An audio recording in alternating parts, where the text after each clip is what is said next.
नमस्कार आंगनबाड़ी बहनों, anganwadi news studio YouTube channel में आपका स्वागत है, जहां आपको आंगनबाड़ी जुड़ी प्रत्येक महत्वपूर्ण खबरें सबसे पहले प्रोवाइड कर दी जाती हैं। तो हमारे चैनल को तुरंत सब्सक्राइब जरूर कर लीजिएगा। आंगनबाड़ी बनेंगे सरकारी कर्मचारी, मिलेगा उन्हें पक्का वेतन। संसद भवन ने उठाए आंगनबाड़ी बहनों के मानदेय बढ़ोतरी का मुद्दा। बहुत ही जल्दी आंगनबाड़ी बहनों के मानदेय बढ़ोतरी होने वाली, आपको बता दें अप्रैल माह के लास्ट में आंगनबाड़ी बहनों को बढ़कर मानदेय मिल सकता है, जिसकी चर्चा यहाँ पे संसद भवन में होनी शुरू हो गई है। आपको बता दें आंगनबाड़ी बहनों के लिए बहुत ही बड़ी खुशखबरी निकल कर सामने आ रही है। तो बहनों, हमारी आपसे यही रिक्वेस्ट है कि पूरे वीडियो को ध्यान से देखिएगा, वीडियो को ज़्यादा से ज़्यादा शेयर कर दीजिएगा अपने जैसी और भी आंगनबाड़ी बहनों के साथ, ताकि उनकी भी हेल्प हो सके, वो भी इस महत्वपूर्ण खबरों को जान सके। बढ़ते हैं आज के अपने महत्वपूर्ण वीडियो की तरफ।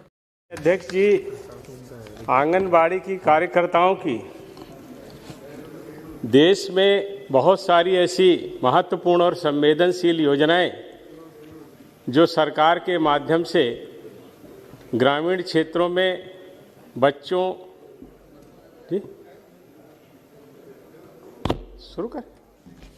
बच्चों के पोषण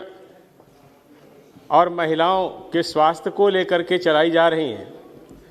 उसमें आंगनबाड़ी की कार्यकर्ता बहनों की बहुत महत्वपूर्ण भूमिका है। पूर्व में जिस तरह से आंगनबाड़ी केंद्र संचालित किए जा रहे थे, उससे जो परिणाम प्राप्त होने चाहिए थे, जो लाभ आंगनबाड़ी केंद्रों के माध्यम से हमारे देश के लोगों को मिलना चाहिए था, वो नहीं मिल पा रहे थे। माननीय अध्यक्ष जी, इसमें मुख्य रूप से आंगनबाड़ी की जो हमारी बहनें होती हैं, उनसे अवैतनिक कार्यकर्ता के रूप में काम करने की अपेक्षा की जाती है। साथ ही आंगनबाड़ी की जो सहायिका और आंगनबाड़ी की कार्यकर्ता होती हैं, उनकी नियुक्ति भर्ती सहित स्कीम के कार्यान्वयन संबंधित सभी मसले राज्य की सरकारों के द्वारा तय किए जाते हैं, जो जिला स्तर पर और उसके बाद ब्लॉक स्तर पर उनकी समीक्षा के साथ वो काम पूरे किए जाते हैं। निश्चित रूप से आंगनबाड़ी की जो हमारी सहायिका हैं, वो बहुत मेहनत कर रही हैं और उसके कारण उनको जो मानदेय देने की बात थी, उसमें भी अभी हमारी सरकार ने काफ़ी बदलाव किया है। लेकिन अगर हम उनके काम के विषय में देखें तो आंगनबाड़ी स्कीम का लक्ष्य 6 वर्ष से कम उम्र के बच्चों, गर्भवती महिलाओं और स्तनपान करने वाली माताओं का समग्र विकास करना है। इसमें पूरक पोषण, सकल स्कूल के पूर्व की जो अनौपचारिक शिक्षा है, उसके साथ साथ पोषण और स्वास्थ्य शिक्षा, टीकाकरण, स्वास्थ्य जांच और रेफरल सेवाओं के जो पैकेज प्रदेश सरकार और केंद्र सरकारों के द्वारा लोगों के ज़रूरत के लिए बनाए जाते हैं, उसमें उन आंगनबाड़ी की बहनों की बहुत बड़ी भूमिका होती है। वास्तव में पूरी दुनिया में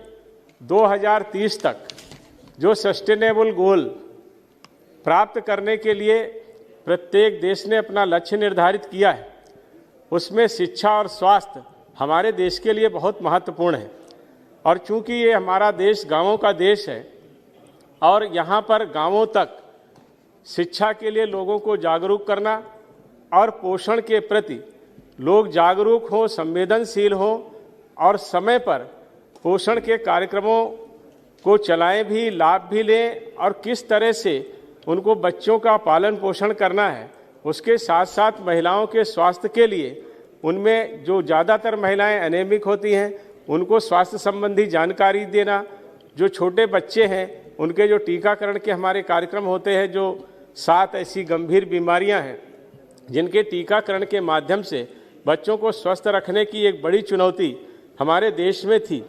उसमें आंगनबाड़ी की जो हमारी सहायिकाएं हैं, कार्यकर्ता हैं, उनकी बहुत बड़ी भूमिका है। और निश्चित रूप से जिस तरह से वो 6 ये काम कर रही हैं, हमारी जो पहले हमारी सरकारें थीं, उस समय बहुत विशेष ध्यान इस पर नहीं जा पाया, क्योंकि उस समय ऐसी बात भी नहीं थी। लेकिन 2018 में आंगनबाड़ी केंद्रों की जो सहायिकाएं थीं,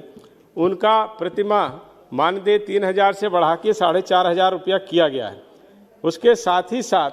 हमारी जो सहायिकाएं होती हैं, उनको 2250 रुपया जो मिलता था, जो 2,250, उसको 3,500 रुपया किया गया है। साथ ही साथ सरकार ने अन्य अनेक तरह के मानदेय भी आंगनबाड़ी की कार्यकर्ताओं को देने का काम किया है और उन योजनाओं को स्वीकार किया है। लेकिन वास्तव में आजकल के युग में 4,500 रुपया भी जिस तरह की वो सेवा कर रही हैं और जिस तरह से वो गांवों में जाकर के कामकाज कर रही हैं, इसके लिए उनको अधिक मानदेय मिलना चाहिए। ये अभी मैं इस पर भी बात करूंगा, क्योंकि ये एक बहुत बड़ा कार्यक्रम है। हमारे देश में लगभग 14 लाख ऐसे आंगनबाड़ी के केंद्र हैं जिसमें आंगनबाड़ी की कार्यकर्ती काम कर रही हैं और उन्होंने उसको निरंतर ऐसे प्रयास करके गांवों में अपनी उत्तम सेवाएं भी दी हैं। हालांकि यह भी तय है कि जो ये हमारी जो योजनाएं हैं, ये बहुत ही इस तरह की योजनाएं हैं जिनका व्यापक प्रभाव पड़ता है, जिसका अभी हम लोगों ने देखा भी है। जिस तरह से हमारे प्रधानमंत्री जी ने 1000 दिन का पोषण के लिए एक कार्यक्रम चलाया, अपने देश के बच्चों को कुपोषण से मुक्त करने के लिए उन्होंने एक गर्भावस्था की जो वो होता है उस समय, और उसके साथ साथ 2 साल उन्होंने जोड़े, 730 दिन वो जोड़े और उसके साथ साथ 270 दिन जोड़ करके 1000 दिन की जो स्कीम बनाई, उसके पीछे सीधा सीधा ये उद्देश्य था और ये वैज्ञानिक तथ्य भी है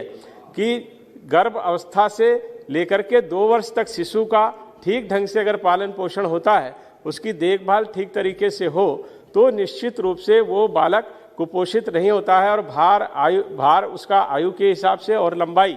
इस तरह से अगर बढ़ती है, तो जो पोषित बच्चा होता है वो देश के लिए तो एक स्वस्थ नागरिक के रूप में अपनी सेवाएं देता ही है, लेकिन साथ ही साथ देश की अर्थव्यवस्था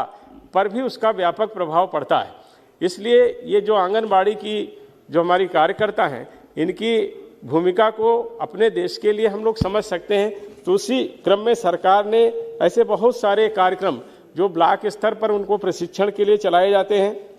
उसके साथ ही साथ हमारी सरकार ने यह भी तय किया है कि ऐसे जो हमारी आंगनबाड़ी की बहनें हैं, उनको कई ऐसे किस तरह के ऐसे मॉड्यूल हैं जिससे उनकी क्षमता में वृद्धि हो, उसके प्रशिक्षण भी देने का काम किया है, जिसमें लगभग 9 लाख के करीब ऐसी महिलाएं हैं जिनको ये प्रशिक्षण दिया गया है, जो कार्यकर्ता हैं आंगनबाड़ी की, और उसमें से लगभग 3 लाख के करीब इस तरह की कार्यकर्ता हैं जिनको डिजिटल प्रशिक्षण भी दिया गया है। और आजकल जिस तरह से एक एक कार्यक्रम की जानकारी और सूचनाएं सरकार के द्वारा एकत्रित की जा रही हैं, निश्चित रूप से सरकार प्रशंसा की पात्र है। प्रत्येक योजना की सारी सूचनाएं डाटा वाइज हमारी सरकार के पास उपलब्ध रहें, जिससे आगे उनको योजनाएं बनाने में सफलता मिले और उसके अनुरूप योजना बनाएंगे तो निश्चित रूप से उसके व्यापक परिणाम हमको प्राप्त होंगे, जो हमारे सतत विकास के लक्ष्यों को प्राप्त करने में बहुत बड़ा योगदान होगा। और इसी क्रम में हमारी सरकार ने यह भी किया है कि हम लोगों ने इसके लिए जो डिजिटल प्लेटफॉर्म है उसको तैयार किया है।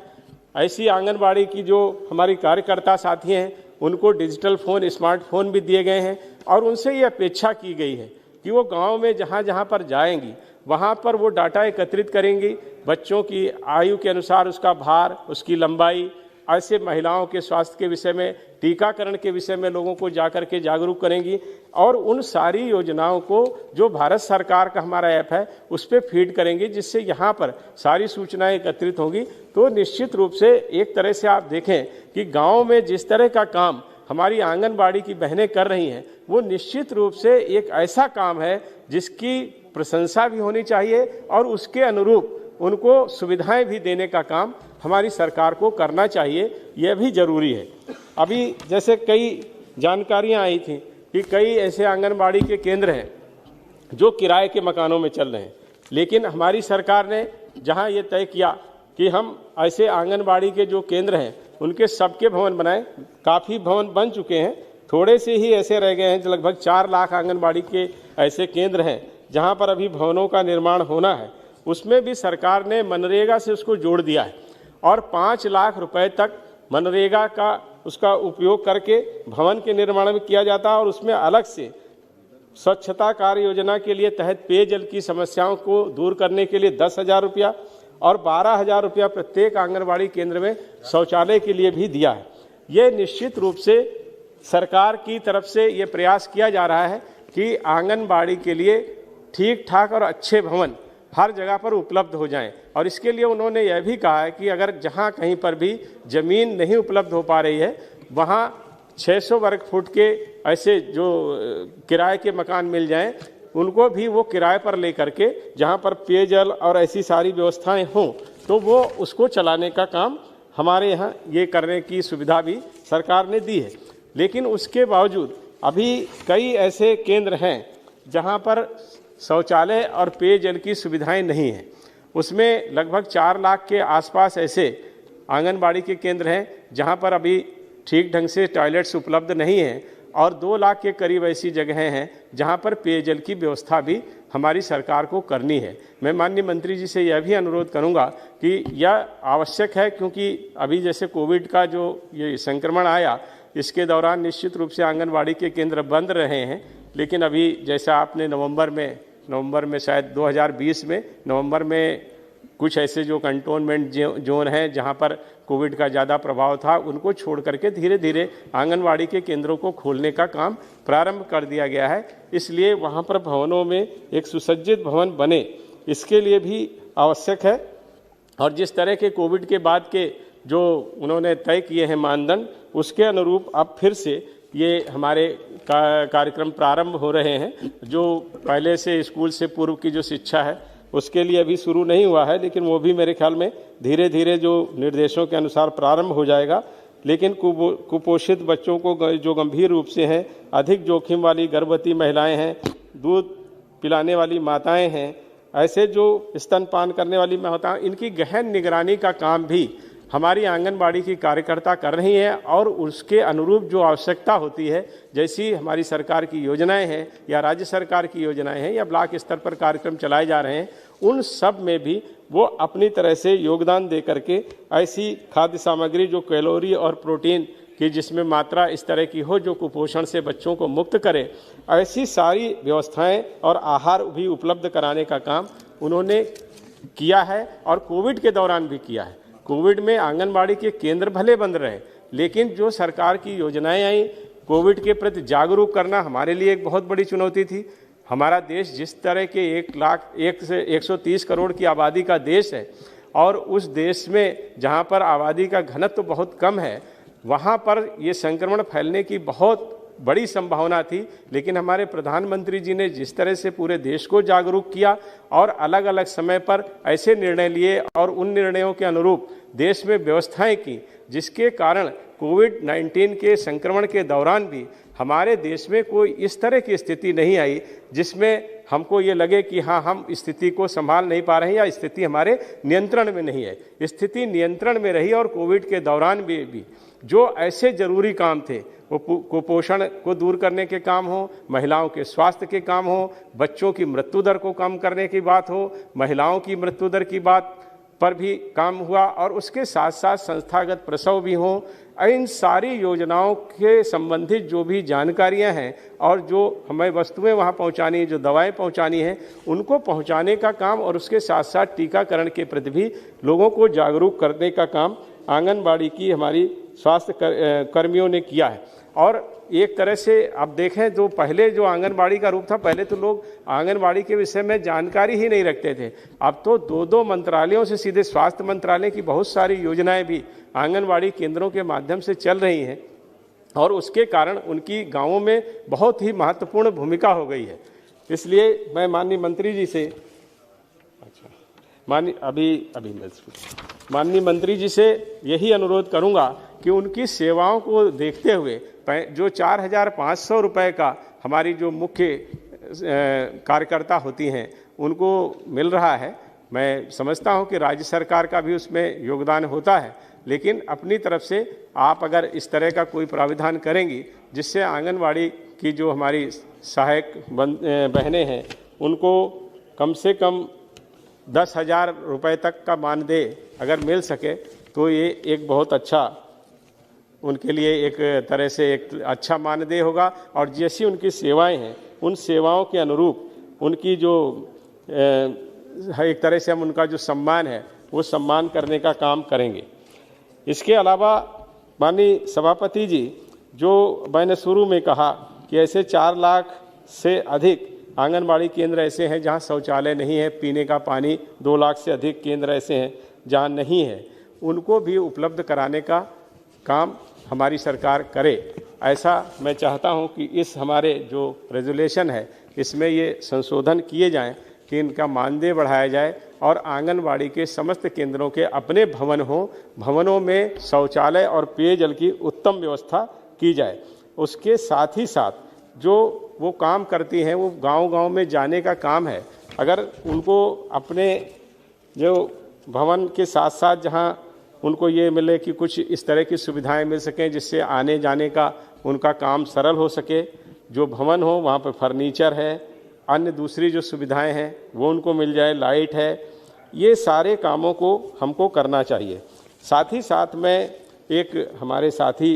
ने एक मुझे ये पत्र दिया है तो उसमें भी मैं कहना चाहूँगा, ये हालांकि राज्य सरकार का विषय है लेकिन माननीय मंत्री जी हैं तो उनके संज्ञान में मैं लाना चाहता हूँ कि जो आंगनबाड़ी केंद्रों पर जो CDPO होती हैं ब्लॉक स्तर पर, वो ऐसा उन्होंने बताया है कि वो कुछ जगहों पर घूस लेने का काम भी करती हैं।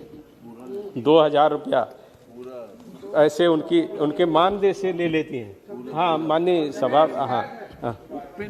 अच्छा, इस तरह का घूस लेती हैं तो भ्रष्टाचार के पर भी लगाम लगे और निश्चित रूप से जैसा उनका काम है और जहाँ से वो निकल करके आती हैं, जिस तरह के कामों को करती हैं, तो इसकी संभावनाएं तो हैं और इन संभावनाओं को देखते हुए भ्रष्टाचार खत्म हो और आंगनबाड़ी की जो सेवाएं हैं, जिस तरह का उनका काम है, उससे उनके सम्मान के साथ साथ उनको भ्रष्टाचार से भी मुक्त करने का काम करना चाहिए। जैसे मैंने मानदेय बढ़ाने की बात कही है, वो बात उसके साथ ही साथ मैं आपसे एक बात और कहना चाहूँगा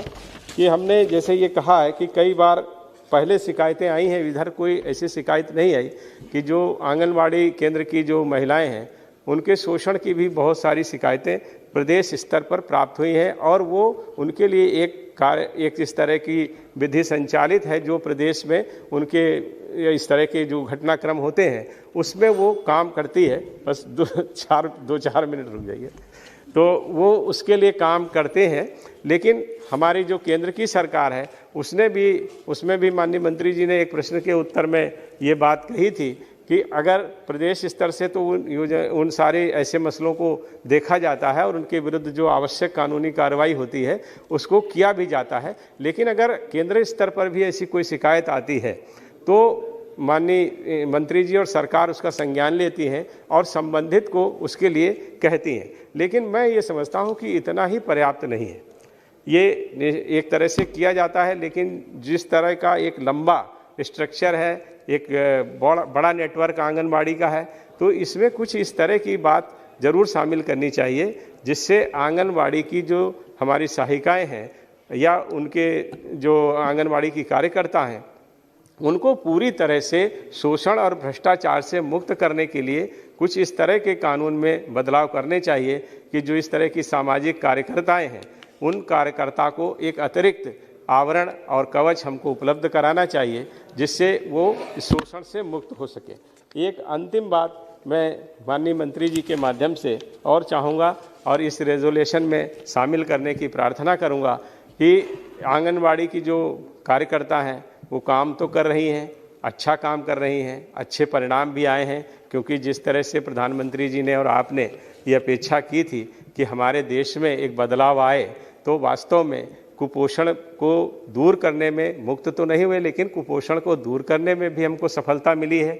बच्चों जो हमारे शिशु मृत्यु दर थी उसको भी कम करने में सफलता मिली है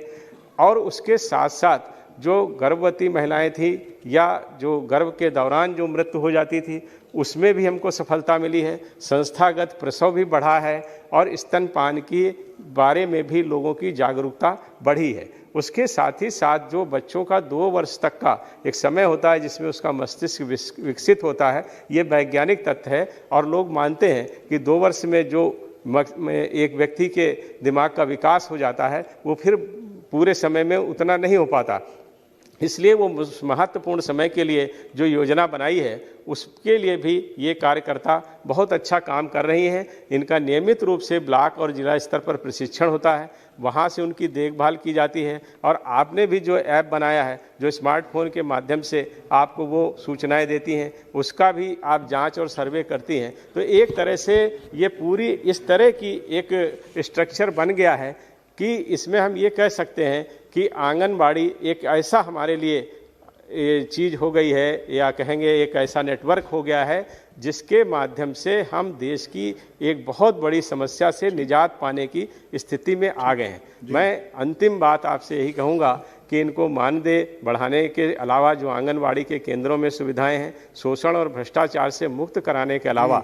मेरी आपसे गुजारिश है कि हमारे प्रधानमंत्री जी ने, आपने और हमारी सरकार ने लोगों के विषय में, गरीब और कमज़ोर तबके के विषय में बहुत गंभीरता से और संवेदनशीलता से काम किया है। और बहुत सी ऐसी योजनाएं आप लेकर के आई हैं जिनके माध्यम से लोगों को बहुत कम प्रीमियम पर उनका बीमा भी किया गया है, और बाद में जब उनकी एक वृद्धावस्था हो उसके लिए भी उनको वो मिले। तो मैं ये चाहता हूँ कि ऐसा सरकार इसमें संशोधन करे कि आंगनवाड़ी की सभी कार्यकर्ताओं का, चाहे वो 1 रुपया प्रतिमाह या 2 रुपया प्रतिमाह, ऐसा जो